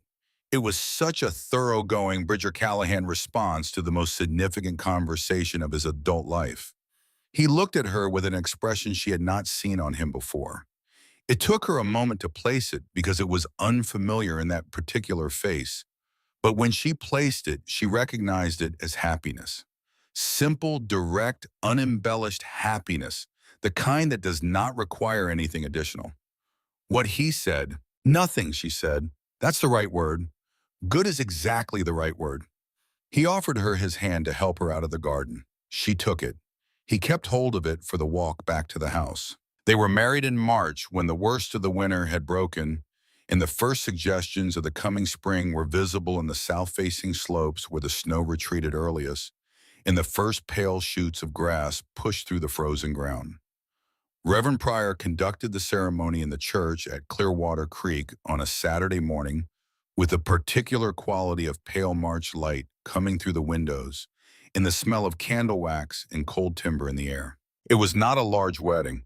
Wren had not wanted large, and Bridger had not suggested it, and the alignment of their preferences on this particular point was one of the first of many places where they discovered without surprise that they had the same instincts without having discussed them. The vows they exchanged were the vows that had been said in that church many times before them, but Reverend Pryor had asked the week prior whether they wished to say anything of their own, and Bridger had said yes in the way he said things that mattered briefly and without drama. He did not write anything down.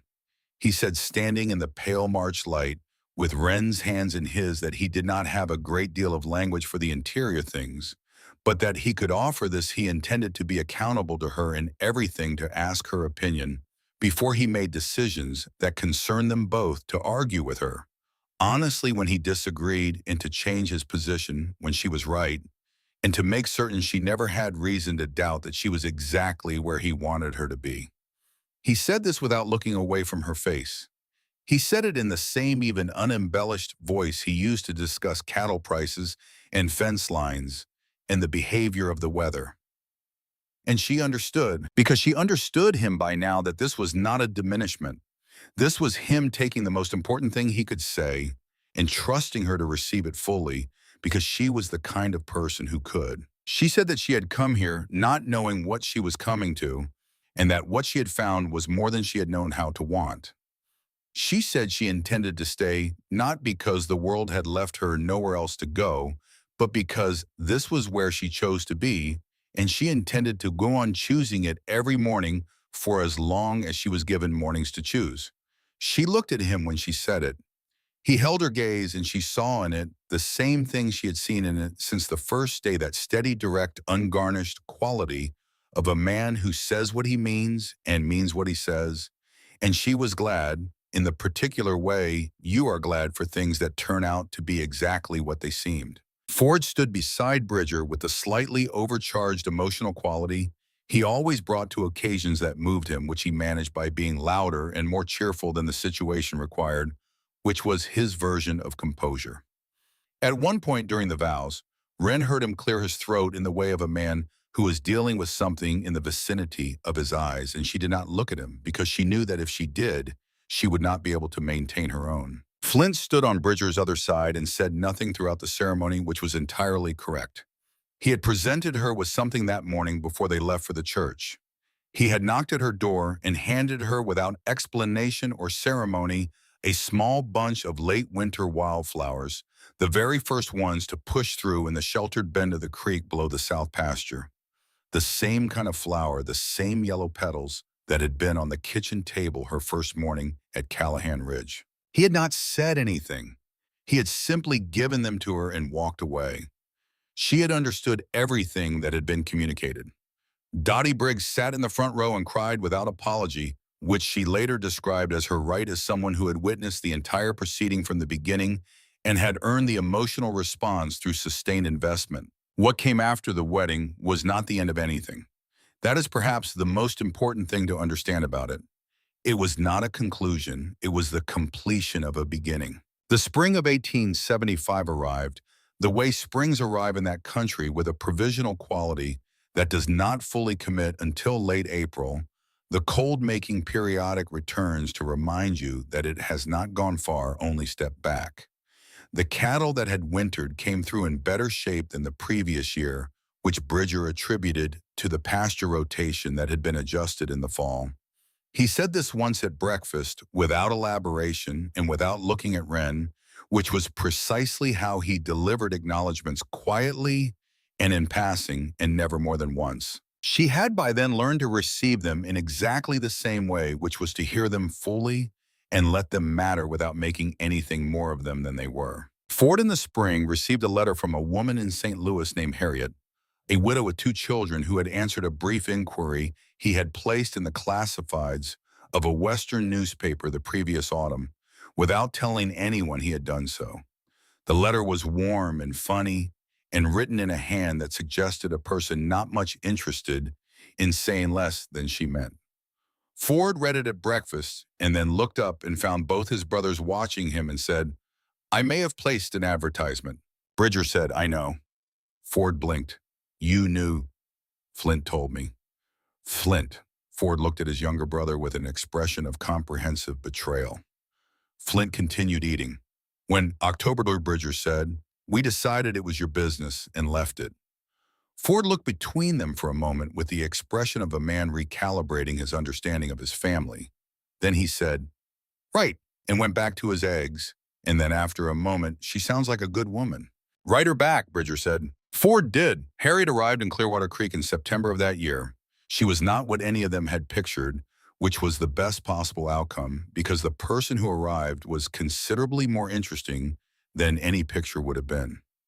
She was Ford's wife by November and had become by the following spring a central element of the life at Callahan Ridge in the way that certain people become central to the lives they enter, not by announcement but by the accumulated weight of their presence. Flint remained as he had always been and as he had always been most content to be, which was present and quiet and entirely capable of being left to his own rhythm in his own particular way of moving through the world. He was, if anything, more himself in the years after Wren's arrival than he had been before it. Something in the household's new shape seemed to have freed him from a tension he had carried without fully knowing it, the tension of being the most observant person in a house where no one was being watched. He watched things. He noted things. He kept his own counsel in almost everything. But on the evenings when the whole household was together, Flint Callahan began occasionally to say things at the table that had nothing to do with practical matters. Observations.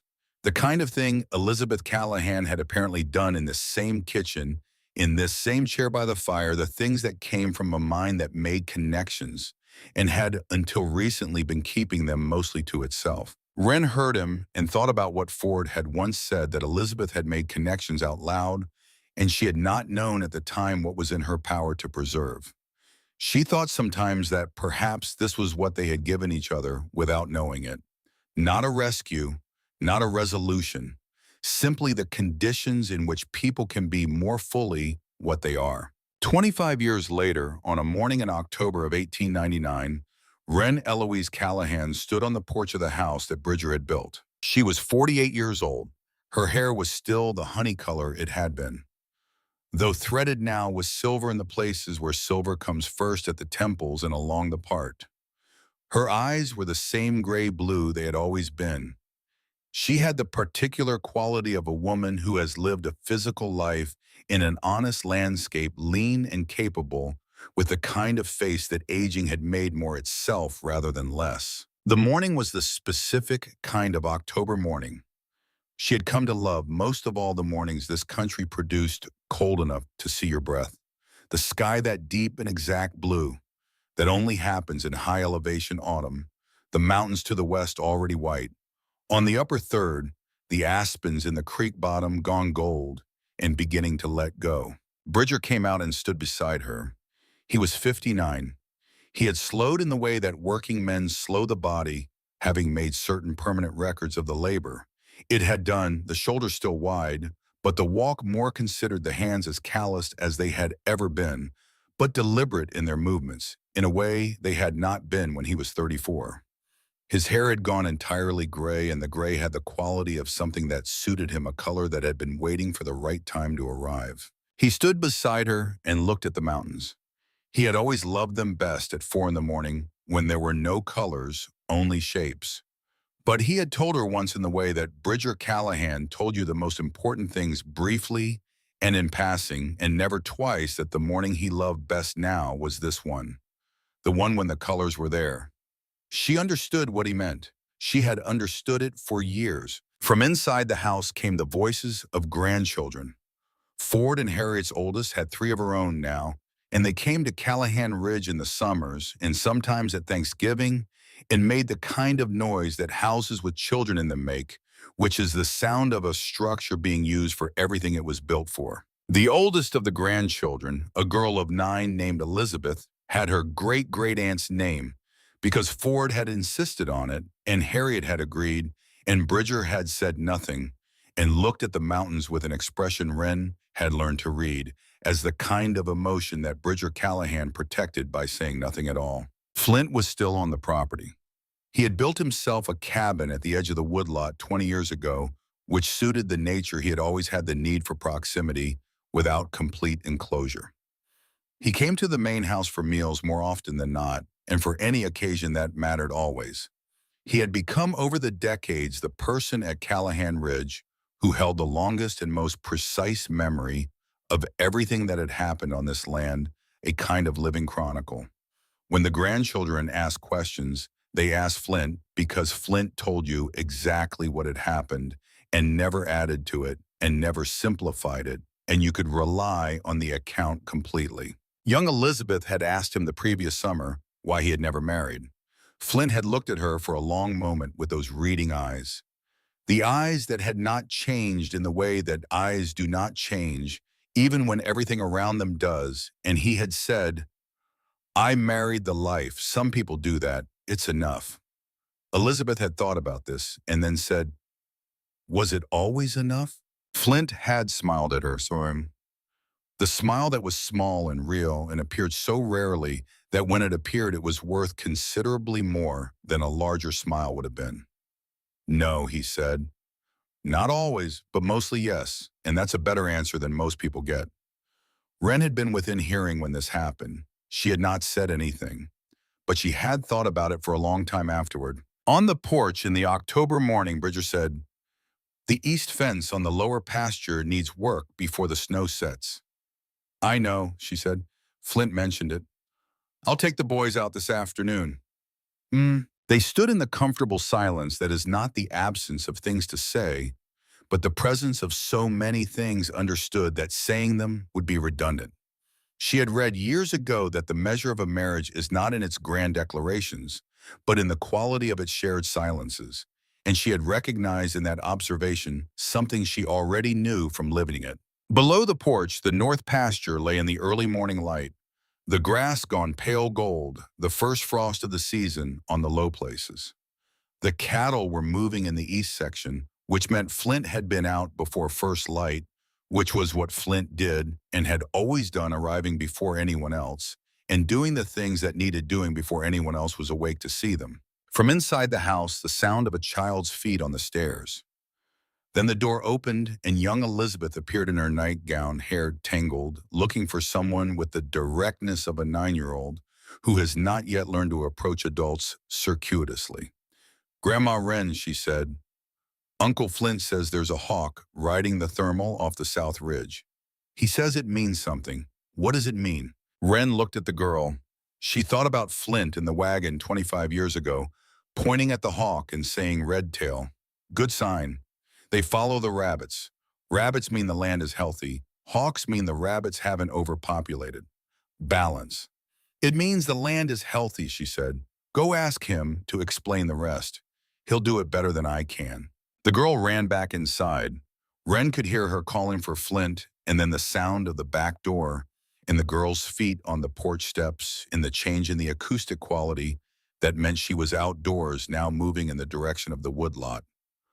Bridger said, "She asks him everything. He tells her the truth," Wren said.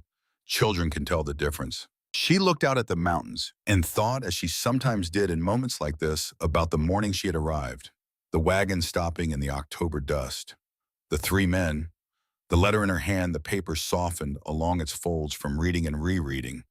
The largest one, the one with the winter sky eyes, looking at her and saying, "If you want to go back to Bozeman, I'll pay for the train ticket to Boston myself." She had not gone back. She had not gone back because she had made the decision she made at 2 in the morning in a room with a brick wall outside the window. The decision that had been made, not from hope exactly and not from desperation exactly, but from something underneath both of those, the bedrock thing that had always been there and had finally found the right moment to be used. She had not gone back because this was where she was supposed to be. Not in the way of a destiny arranged by outside forces. in the way of a decision made by a person who saw what the decision was and made it fully knowing the call, knowing the uncertainty, knowing that the only guarantee the world ever provides is the one you build yourself. Bridger put his hand on her shoulder. The same gesture he had made 1,000 times, the habitual and entirely genuine gesture of a man who did not perform affection, but expressed it in the repeated specific way that repetition becomes its own declaration. She put her hand over his. The mountain stood in the morning light. The hawks rode the thermals off the south ridge. The grandchildren made noise inside the house, the noise of people living in a structure that was built for exactly this, built for the long duration, built with the kind of care you only take when you intend for something to last. The letter said 1 man, she said. He looked at her. I counted 3, she said, and I got something I couldn't have counted at all. Bridger was quiet for a moment. The corner of his mouth moved in the way it moved when he was containing something that would have been a larger expression in a different man. Good evening, he said. She laughed for the same reason she had laughed the first time, because it was such a perfect word, because it was Bridger Callahan giving her everything he had in the currency he had always used, and the currency she had over the 25 years of knowing him learned to receive as the full and complete thing it was. She stood on the porch of the house that had been built before she arrived and that she had made her own by the slow and unremarkable process of living in it, and she looked at the mountains that had been there before anyone she would ever know was born, and she thought, this is what it is to be where you are supposed to be. Not the absence of difficulty, not the resolution of everything that was hard, just this specific morning, this particular light, this hand on her shoulder, and this view and this life built by her own hands and the hands of others in the way that all things worth having are built without any guarantee except the decision to keep building. The frost on the north pasture caught the first real light of the morning sun and held it, and the world for a moment was entirely made of gold.